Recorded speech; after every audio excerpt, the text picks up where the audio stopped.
we can at least consider what the data say about the current generation of music listeners versus our generation. In other words, people who are roughly the age of 20, give or take 5 to 10 years, versus people who are the age of 40, give or take 5 or 10 years. Adrian North and his colleagues in England, Hargreaves and others, and here at McGill, there have been some studies, survey studies, where you ask people, how do you use music in your everyday life? How often do you listen? What kind of music do you listen to?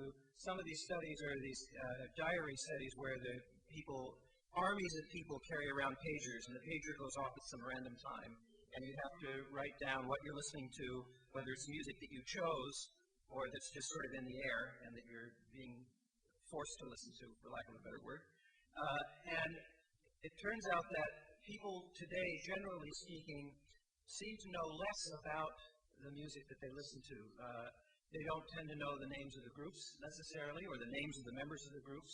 They still know what they like, but they tend to know less about who's involved in the making of it. They know less about where it came from.